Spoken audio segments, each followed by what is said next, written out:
Yung salita natin is may power to. Ito yung pinaka powerful weapon na meron tayo, yung salita. Dahil dito pwede tayong makasakit ng tao, pwede tayong makapatay ng tao. Isipin mo kung ibabash mo yung isang tao sa kanyang buhay, hindi mo alam kung ano yung nararanasan niya, hindi mo alam kung ano yung tunay na loob niya.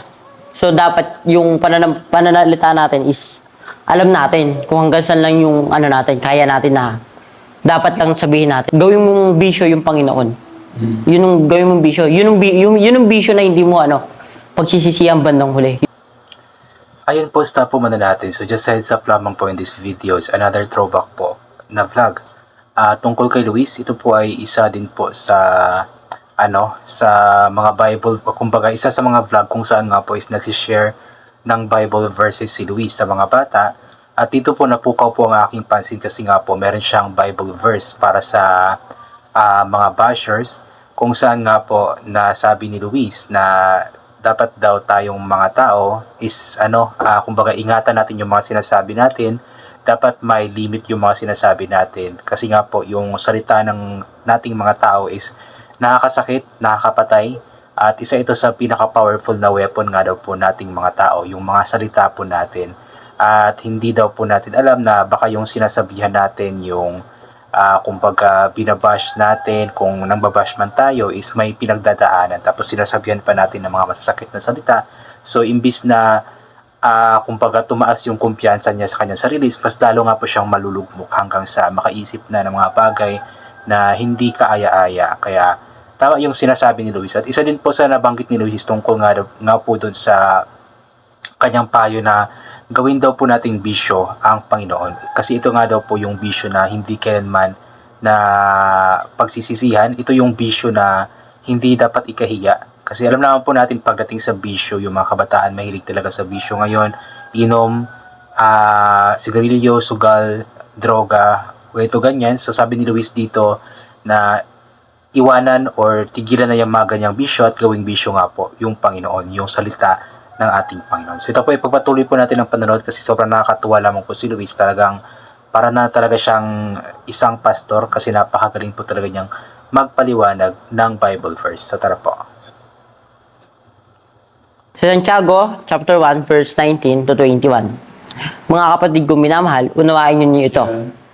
Maging alisto kayo sa pakikinig, dahan-dahan sa pagsasalita. Huwag agad magalit, dahil ang galit ay hindi nakatutulong upang ang tao'y maging kalugod-lugod sa paningin ng Panginoon. Kaya talikuran ninyo ang inyong maruruming gawa at alisin ang masasamang asal. Magpakumbaba, tanggapin ninyo ng taimtim sa inyong puso at ang salita ng Panginoon sapagkat ang salita ng ito ay nagliligtas sa atin. So yun, yung salita natin is may power to. Ito yung pinaka powerful weapon na meron tayo, yung salita. Dahil dito pwede tayong makasakit ng tao, pwede tayong makapatay ng tao.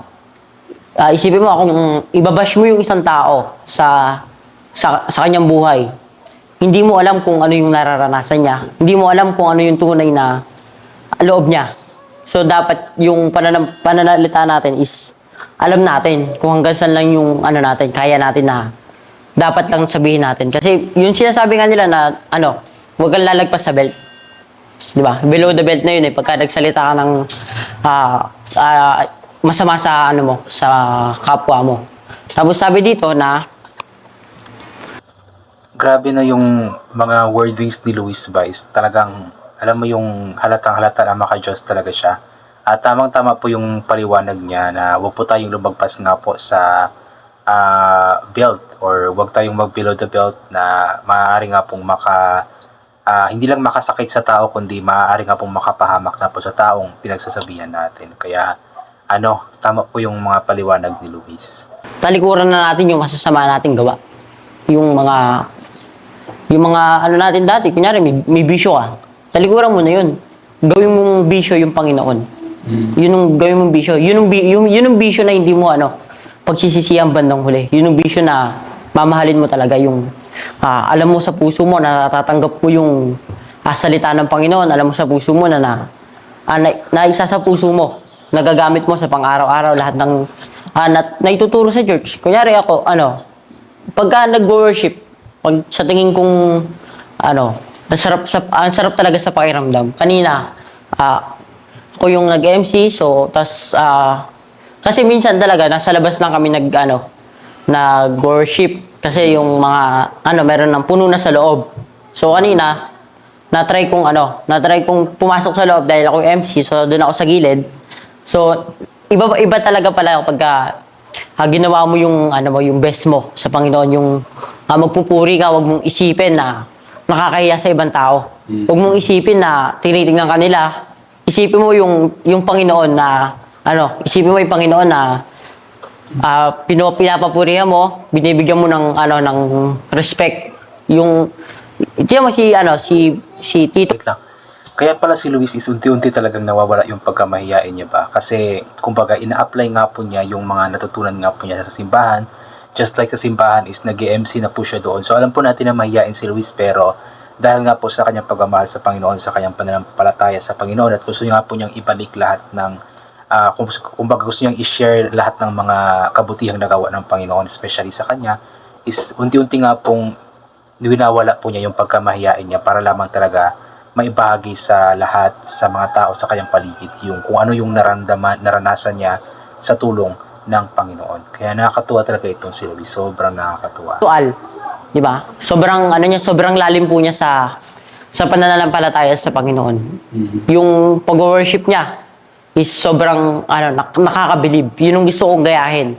Na ma-improve ko pa, na mas lalo kong pag-igihan. Yun yung i-improve natin mga kabataan. Yun yung dapat na i-workout natin, yung katulad ng sinabi ko kanina is yung pagsubok, na kung nakakaranas man kayo ng pagsubok, mag-pray kayo kay Lord yung solo. Pag kasi nag-pray kayo ng solo, doon yung malalaman yung presensya ng Panginoon na Yes, agree ako doon kay Luis. Kapag solo ka talaga is, kumbaga, wala kasing distraction, walang maingay sa paligid, ganito, ganyan. So, kumbaga, yung isip mo is andun lamang talaga sa Panginoon. Ganoon ba na kayong dalawa, iniisip mo na kayong dalawa lamang yung nag-uusap. So, maramdaman mo talaga yung presensya ng Panginoon. Unlike sa na marami kang kasama sa paligid. Although, nararamdaman mo pa din naman yung presensya ng Panginoon, especially kapag yung mga kasama mo is mga seryoso din po sa kanilang pagdarasal. Pero, hindi naman maiwasan na merong distraction talaga kapag may mga tao sa paligid. Kaya mas okay talaga yung solo. Yun po yung sinasabi ni Luis. ramdaman ko yung presensya ng Panginoon. Kasi pag ako nakakaranas ng, kunyari, sa pag-aaral ko, normal lang naman ako na, ma-stress sa pag-aaral, na patuloy na nahihirapan. So, ako, ginagawa ko, nagpe-pray ako kay Lord. Sabi ko, Lord, kayo po yung bahala sa akin, Lord, na patuloy na gumabay, magpagaling sa aking mga nararamdaman. Parang ganun.